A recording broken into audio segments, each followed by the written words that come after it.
एक बार फिर से कक्षा 8वीं का सक्सेस फर्स्ट यूट्यूब चैनल में हार्दिक स्वागत है। इससे पहले विद्यार्थियों हम 5 पाठ पढ़ चुके हैं। 5 पाठों के मैंने 6 वीडियो डाल दिए हैं जिसको आप प्लेलिस्ट में जाकर देख सकते हैं। सक्सेस फर्स्ट यूट्यूब चैनल में एक प्लेलिस्ट है जिसमें लिखा हुआ है साइंस फॉर क्लास 8th। उसके अंतर्गत आप पूरी साइंस के वीडियोस देख सकते हैं। आज हमारा यूनिट है पौधों में जनन, रिप्रोडक्शन इन प्लांट्स। बहुत महत्वपूर्ण यूनिट है। इसके अंदर जो टॉपिक्स रहते हैं उसका हम डिस्कस करेंगे। सबसे पहले इसके अंदर जो टॉपिक रहेंगे वो पहला टॉपिक है जनन, दूसरा इसके अंदर टॉपिक है जनन के प्रकार, तीसरा परागण, चौथा निषेचन और पांचवा इसके अंदर है आनुवांशिकता। कुल मिलाकर यहाँ पे 5 टॉपिक हैं इस अध्याय के अंदर जिसको हम अच्छे से पढ़ने का प्रयत्न करेंगे। सबसे पहले देखिए, यहां पर सबसे पहले हम डिस्कस करेंगे जनन का कि जनन क्या होता है। पहला टॉपिक हमारा क्या रहेगा? जनन। आपने अनुभव किया होगा जब आप घरों से बाहर निकलते हो, उस स्थिति में आपने अनुभव किया होगा कि नीम के नीचे तो नीम के पौधे उगते हैं, खेजड़ी के नीचे खेजड़ी के पौधे उगते हैं, बकरी जो है वो मेमना देती है, बकरी मेमना देती है। उसी प्रकार से जो गाय है वो बछड़े को जन्म देती है। जनन में क्या होगा? जनन से मतलब है कि जीवों का वह गुण, जीवों का वह गुण जिसमें वे अपने समान संततियां उत्पन्न करते हैं, अपने समान संततियां उत्पन्न करते हैं, जनन कहलाता है या फिर रिप्रोडक्शन कहलाता है। जनन या रिप्रोडक्शन कहलाता है। और इन पेरेंट्स के द्वारा संततियां उत्पन्न हो रही इस प्रकार से, इनके द्वारा भी संततियां उत्पन्न होगी इस प्रकार से, और इनके द्वारा भी आगे भविष्य में नई संततियां उत्पन्न होगी। यानी कि जो जीव हैं ये जीव अपने समान, ये जीव अपने समान संततियां उत्पन्न करते हैं।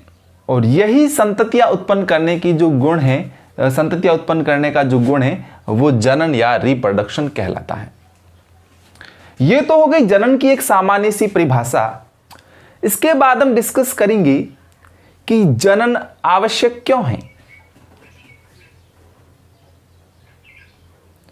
जो रिप्रोडक्शन है वो जरूरी क्यों है। यहां पर जो गाय थी, इस गाय ने बछड़ा दिया, बछड़े ने ग्रो किया, वो भी गाय बना। अब वो जो गाय बना उसके बाद उसका जो है वो जनन नहीं हो पाया, रिप्रोडक्शन नहीं हो पाया। इसके कारण इसका अस्तित्व यही खत्म हो गया। लेकिन इस बकरी का अस्तित्व खत्म नहीं हुआ क्योंकि इसका रिप्रोडक्शन जारी रहा। तो अगर आपके एग्जाम्स के अंदर ये प्रश्न आता है कि जनन क्यों जरूरी है, जनन क्यों, वाई रिप्रोडक्शन, तो जनन क्यों जरूरी है इसको यहां से देखिएगा कि प्रत्येक सजीव प्रजाति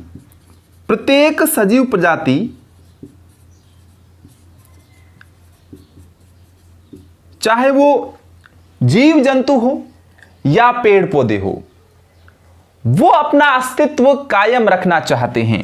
प्रत्येक सजीव प्रजाति अपना अस्तित्व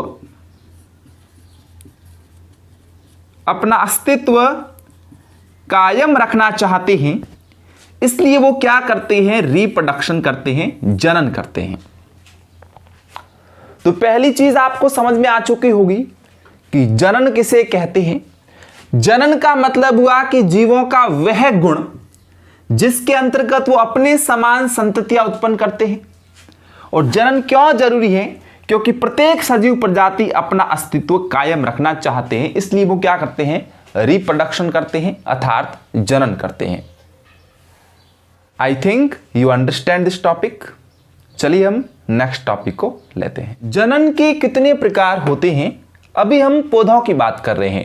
जब जंतुओं का चैप्टर आएगा तो उसके अंदर हम जंतुओं का आगे वाला चैप्टर है तो हम जंतुओं के जनन को उसमें अच्छी तरीके से पढ़ेंगे।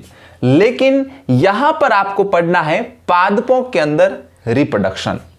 नॉर्मली अगर हम प्लांट्स की बात करें, पौधों की बात करें, तो इसमें रिप्रोडक्शन कुल मिलाकर 4 प्रकार का होता है। सबसे पहला रिप्रोडक्शन जिसको हम कहते हैं कायिक जनन,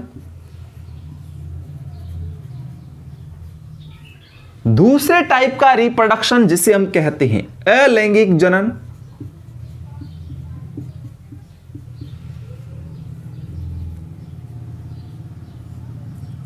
तीसरे टाइप के रिप्रोडक्शन को हम बोलते हैं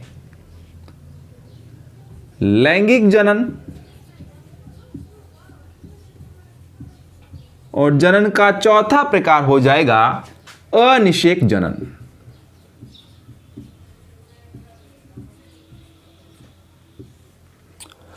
तो कुल मिलाकर यहां पे अगर हम रिप्रोडक्शन की बात करें या जनन की बात करें तो जनन यहां पे होता है 4 प्रकार का, कायिक जनन, अलैंगिक जनन, लैंगिक जनन, अनिषेक जनन। अब हम इसको थोड़ा थोड़ा विस्तार से इसके कॉन्सेप्ट समझने का प्रयास करेंगे कि कायिक जनन क्या होता है, अलैंगिक क्या होता है, लैंगिक क्या होता है और अनिषेक जनन क्या होता है। तो कायिक जनन से हमारा तात्पर्य है कि वो जनन जिसमें पौधे के किसी कायिक भाग से एक नया पौधा उत्पन्न होता है, एक नए पौधे का उद्भव होता है, उसे हम कायिक जनन कहते हैं। पौधा तो वही होगा, ऐसा तो नहीं है कि हमने यहां से आलू उगाया तो वहां से प्याज उगेगा, नहीं। यहां पे नए का मतलब है पुराना आलू नहीं, उसकी जगह नया आलू। देखिए, तो सबसे पहले आपको याद रखना है कि कायिक जनन के अंदर कौन सा भाग काम में आएगा, तो पौधे का कायिक भाग काम में आएगा। कायिक भाग से नया पौधा बनेगा, कायिक भाग से नया पौधा बनेगा, और उस पौधे के जो लक्षण होंगे, उसके जो सिम्टम्स होंगे, वो पितृ पौधे के समान होंगे, पितृ पौधे के समान होंगे। पितृ का मतलब है पिता, जिससे उसने जन्म लिया। तो इतनी सी चीजें अगर भी आप समझ लेते हो तो कायिक जनन का कॉन्सेप्ट आपका क्लियर हो जाता है। मैं यहां पे आपको रटाने नहीं आया हूं, आपके कॉन्सेप्ट कैसे क्लियर करें मैं उस बात पे फोकस करूंगा। देखिए, सबसे पहले कायिक जनन वे जनन जिसमें पौधे का कायिक भाग जनन के रूप में काम में आता है, और उसी कायिक भाग से नया प्लांट उत्पन्न होता है, नया पौधा बनता है, जिसके सिम्टम्स, जिसके लक्षण पितृ पौधे के समान होते हैं। पितृ पौधा मतलब जिससे उसने जन्म लिया है। नॉर्मली अगर हम कायिक जनन की बात करें तो कायिक जनन आलू में होता है और कायिक जनन ब्रायोफिलम में भी होता है। ये बहुत अच्छे उदाहरण है जब हम कायिक जनन को पढ़ते हैं और किसी में पौधों के अंदर, जब हम पौधों के अंदर कायिक जनन पढ़ते हैं तो उसके अंदर आलू व ब्रायोफिलम ये बेहद अच्छे उदाहरण रहते हैं। देखिए इसको, आलू को देखिए। सबसे पहले मैं आलू की एक स्ट्रक्चर ड्रॉ कर रहा हूं। देखो, ये नॉर्मली मैंने आलू बनाया है और मैं अगर इस आलू की बात करूं तो यहां पे कुछ खांचे हैं। यहां पे खांच आपको दिख रही होगी, यहां पे खांच दिख रही होगी, यहां पे और यहां पे आपको कुछ खांचे दिख रही होगी। इसको मैंने क्या कहा? खांचे। ये जो खांचे हैं, इन खांचों को आंखें कहा जाता है। क्या कहा जाता है? इन खांचों को आंखें कहा जाता है। किसके लिए? आलू के लिए। तो जो ये आंखें हैं, इसको अब हम क्या कर देंगे, इधर से देखें ध्यान से, मैं एक और पेन यूज कर रहा हूं। इसको हमने यहां से कट कर दिया, इसको हमने यहां से कट कर दिया, यहां से कट कर दिया, यहां से कट कर दिया, यहां से कट कर दिया। यहां से इतने कट करने के बाद हमने क्या किया, जमीन के अंदर गड्ढा खोदा और उसके अंदर इन भागों को दबा दिया। और उसके बाद हम निरंतर इसको क्या देते हैं, पानी देते हैं, इसकी सिंचाई करते हैं या पानी देते हैं। उसके बाद कुछ दिनों के बाद हम देखते हैं कि आलू की प्रत्येक आंख एक नया तथा एक बड़ा आलू, नया तथा एक बड़ा आलू जो बिल्कुल पैतृक आलू के समान, बिल्कुल पैतृक आलू के समान। देख लें कि यहां पे ये आलू है, इस आलू में कुछ खांचे होती है जिसे हम आंखें कहते हैं। जब इन आंखों को गड्ढे में दबाया जाता है और ऊपर क्या दिया जाता है, पानी दिया जाता है, तो कुछ दिनों बाद एक नया आलू बनता है जो एकदम बड़ा होता है और पैतृक आलू के गुणों के एकदम समान होता है। इसी प्रकार से मैं आपको ब्रायोफिल्म के संदर्भ में भी समझाने का प्रयास करता हूं। यहां पर देखिए, ये मैं ब्रायोफिल्म की एक पत्ती बना देता हूं। सबसे पहले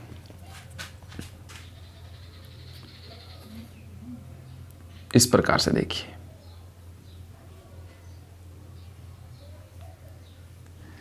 ये मैंने एक ब्रायोफिल्म की पत्ती बनाई है और इस पत्ती के अंदर खांचे हैं, आप देख सकते हो, इसमें भी खांचे हैं, इसमें भी क्या है, खांचे हैं। और जब ये पत्ती किसी नम भाग में गिरती है और इनको पर्याप्त मात्रा के अंदर पोषण मिलता है, तो वहां पर जो ये खांचे हैं, यहां से नया ब्रायोफिल्म का पौधा बन जाता है। यह और एग्जाम्पल्स हो गया हमारे कायिक रिप्रोडक्शन का। तो मैं आशा करता हूं कि आपको ये कायिक जनन अच्छे से समझ में आ चुका होगा। उसके बाद दूसरा जो जनन का प्रकार है वो है अलैंगिक जनन, जिसको भी हम अच्छे से समझने का प्रयास करते हैं। अलैंगिक जनन में कुछ मैं बिंदु आपको बता देता हूं। सबसे पहला बिंदु इसके अंदर आपको याद रखना है, तो अलैंगिक जनन के अंदर हमेशा एक जनक ही भाग लेते हैं, इसमें दो जनक काम में नहीं लेते। दूसरी बात, इसके अंदर किसी प्रकार के निषेचन की प्रक्रिया नहीं होती या फर्टिलाइजेशन की प्रक्रिया नहीं होती। थर्ड, जो नया पौधा बनता है वो नया पौधा उस एक जनक से ही बनता है और इसके भी जो प्रॉपर्टीज होती है, इसके भी जो गुण होते हैं, इसके जो लक्षण होते हैं, इसके लक्षण लिख लो, इसके जो लक्षण होते हैं वो लक्षण पैतृक पौधे के समान होते हैं, जो कि हमने कायिक जनन में भी पढ़ा था। अब आपको एग्जाम्स के अंदर प्रश्न पूछे जा सकते हैं कि जो ये अलैंगिक जनन है, ये अलैंगिक जनन कितने टाइप का होता है। तो इसको भी हम तीन संदर्भ में पढ़ेंगे। सबसे पहले हम इसको पढ़ेंगे मुकुलन के रूप में,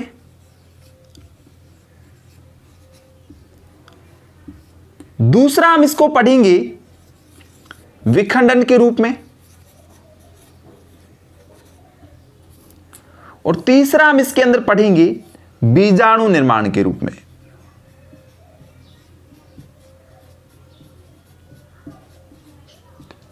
तो कुल मिलाकर यहां पर हम तीन भागों में बांटते हैं एसेक्सुअल रिप्रोडक्शन या अलैंगिक जनन को,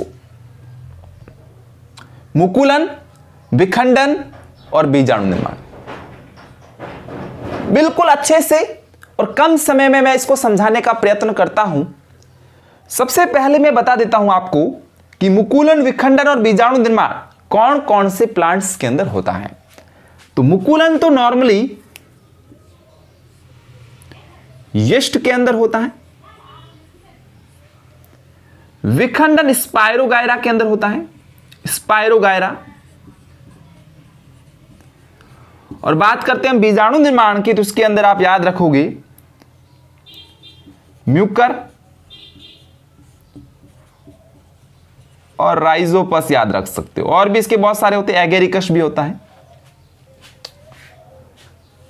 तो म्यूकर और राइजोपस आप याद रख सकते हो, या फिर मैं इसके कोष्टक में लिख देता हूं कवक व शैवाल।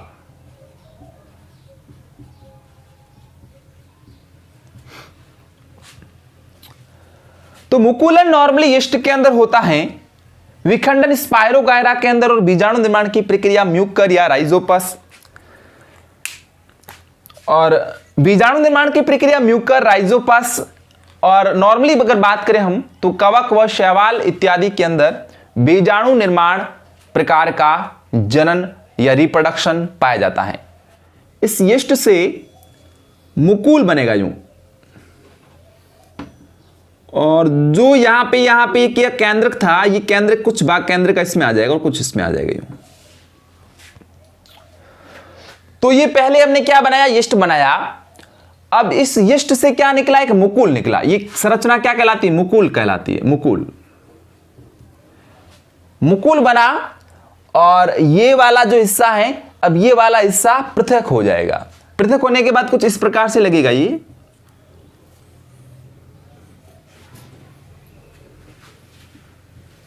यूं। यानी कि ये आगे जो है वो जनन करते रहते हैं। किस तौर पे, मुकुलन के तौर पे। मुकुलन के द्वारा यीस्ट में जनन होता है। जो प्लांट होता है उसके शरीर से एक मुकुल निकलता है, उस मुख्य जनक पौधे से मुकुल पृथक हो जाएगा, और जब ये मुकुल उस जनक पौधे से पृथक हो जाएगा तो उसे हम नया यीस्ट कहेंगे। जब ये मुकुल जनक पौधे से पृथक हो जाएगा तो उसको हम क्या कह देंगे, नया यीस्ट प्लांट कह देंगे। तो यीस्ट में इस प्रकार का रिप्रोडक्शन होता है, मुकुलन टाइप का। सेकंड बात करेंगे विखंडन के रूप में। ये तो आपने पढ़ लिया मुकुलन। दूसरा है विखंडन। विखंडन हम पढ़ेंगे स्पायरोगायरा के अंदर। आपने नॉर्मली जलाशयों के अंदर या तालाबों के अंदर जो पानी ठहरा हुआ है, ये गाना भी है कि ठहरे हुए पानी में कंकड़ न मार, वो गाना यहां पे याद आ जाता है। तो आप यहां पे याद रख लोगे कि ये जो जलाशय हैं, इस जलाशयों के अंदर जो पानी है वो ठहरा हुआ है, रुका हुआ है। अब इस ठहरे हुए पानी के अंदर काई होती है, ध्यान रखना, काई होती है, और एक काई अब रिप्रोडक्शन करेगी, ज्वलन करेगी, और इसी को हम क्या कहते हैं, स्पायरोगायरा कहते हैं। तो जो यहां पर क्या थे, जलाशय थे जिसके अंदर पानी ठहरा हुआ था, वो तालाब हो सकते हैं, वो कुआं, टांका इत्यादि हो सकते हैं।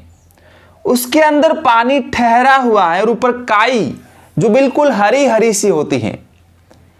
आपने इसको महसूस किया होगा कि बिल्कुल उस पानी के ऊपर हरी हरी सी एक जो है वो हरियाली सी छा जाती है, वो स्पायरोगायरा होती है, वो काई होती है, जो एक शैवाल का प्रकार है।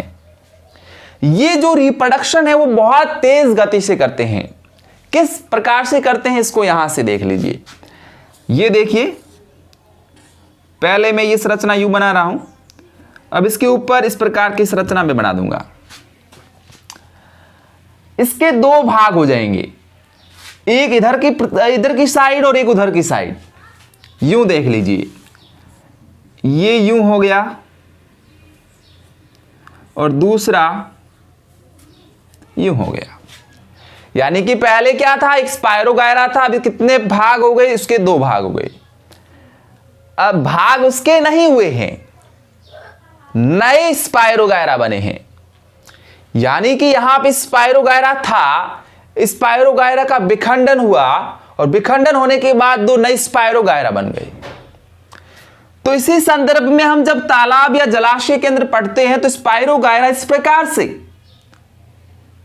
बहुत तेज गति से जो है रिप्रोडक्शन करते हैं, जिसके कारण जब जलाशय के अंदर हम नजर घुमाते हैं तो बिल्कुल एक हरियाली सी छाई हुई लगती है। वो वास्तविकता में शैवाल होते हैं, काई होते हैं, स्पायरोगायरा होते हैं, जो तेज गति से रिप्रोडक्शन करते हैं। आई थिंक आपको यह समझ में आ चुका होगा कि विखंडन क्या होता है। नेक्स्ट हम डिस्कस करेंगे बीजाणु निर्माण की, और बीजाणु निर्माण इस अलैंगिक जनन का सबसे मुख्य प्रकार रहता है। चलिए हम अलैंगिक जनन के तीसरे प्रकार बीजाणु निर्माण को पढ़ते हैं। बीजाणु निर्माण किसमें होता है, तो नॉर्मली कवक व शैवाल के अंदर होता है। फॉर एग्जाम्पल म्यूकर, राइजोपस या एगेरिकस के अंदर बीजाणु निर्माण की प्रक्रिया हो सकती है। इसको मैं एक एग्जांपल्स की सहायता से समझाने का प्रयास करूंगा कि आपने बाजार से एक ब्रेड ली, उस ब्रेड को आप घर पे लेके आ गए। उस ब्रेड को आप कहां पे लेके आ गए? घर पे लेके आ गए। और घर में लाने के बाद उसको आपने खाया नहीं, बल्कि आपने उसको नम जगह पे रख दिया। और कुछ दिनों के बाद आप देखोगे कि इस ब्रेड के ऊपर एक जाल सा छा जाता है। जो ब्रेड आप बाजार से, मार्केट से खरीद के लाए थे, उस ब्रेड के चारों ओर एक जाल सा छा जाता है और इस जाल को हम कहेंगे कवकों का घर।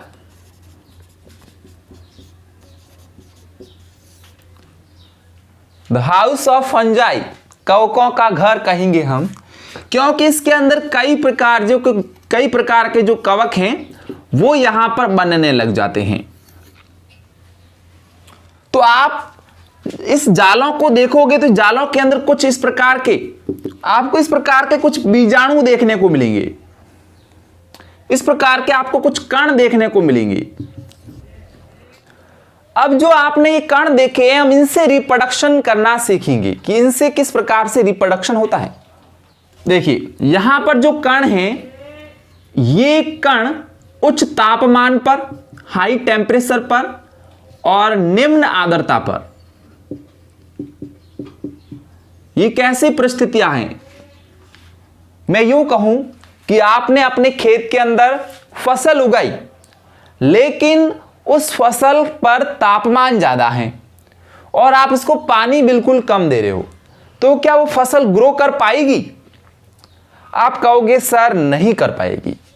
यानी कि यहां पर जो उच्च ताप और निम्न आर्द्रता है, ये प्रतिकूल परिस्थितियां हैं। प्रतिकूल परिस्थितियां हैं किसके लिए?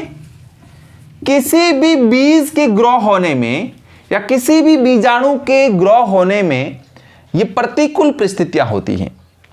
लेकिन जब ये बीजाणु हाई टेम्परेचर एंड निम्न आर्द्रता के संपर्क में आते हैं, तो ये अपने चारों ओर एक कठोर आवरण बना देते हैं। ये अपने चारों ओर क्या बना देते हैं? कठोर आवरण बना देते हैं। इस प्रकार से ये अब अनुकूल परिस्थितियां ढूंढेंगे। कैसी परिस्थितियां ढूंढेंगे? अनुकूल परिस्थितियां। अनुकूल परिस्थितियों का मतलब हुआ कि तापमान कैसा होना चाहिए? कम होना चाहिए। निम्न तापमान और उच्च आर्द्रता। निम्न तापमान व उच्च आर्द्रता की अनुकूल परिस्थितियों के अंदर ये कण जो हैं वो अंकुरित हो जाते हैं। क्या हो जाते हैं? अंकुरित हो जाते हैं। यहां पे ये अंकुरित हो जाते इस प्रकार से।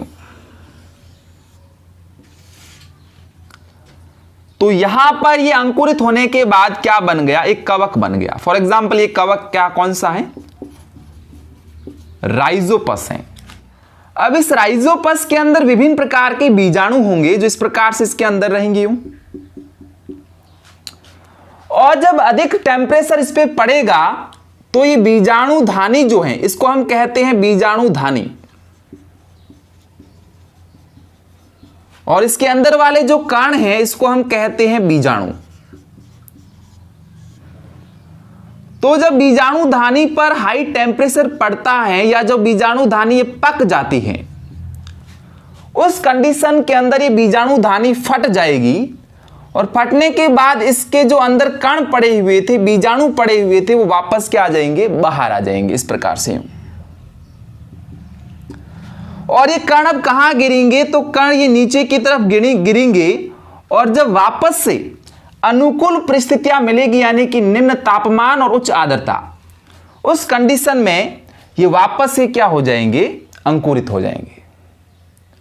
तो इस प्रकार से पूरा रिप्रोडक्शन चलता है अलैंगिक जनन के बीजाणु निर्माण के अंदर, जो नॉर्मली कवक और शैवाल के अंदर होता है, या हम कहेंगे म्यूकर और राइजोपस के अंदर होता है। तो यहां पर हमने जनन के दो टाइप पढ़ लिए। एक तो कायिक जनन कंप्लीट पढ़ा और दूसरा हमने पढ़ा अलैंगिक जनन। इसके बाद दो जनन शेष रह जाते हैं, एक लैंगिक जनन और दूसरा अनिषेक जनन, जिसको हम एक दूसरे वीडियो के अंदर पढ़ेंगे, क्योंकि ये वीडियो काफी लॉन्ग हो रहा है। इसलिए हम लैंगिक जनन को और अनिषेक जनन को एक दूसरी वीडियो में बेहद अच्छे तरीके से पढ़ने का प्रयत्न करेंगे। तब तक के लिए आप खुश रहें, मस्त रहें और हमारी वीडियोस को देखते रहें। हमारे साथ लगातार जुड़े रहने के लिए आप सभी प्रिय विद्यार्थियों का बहुत बहुत धन्यवाद।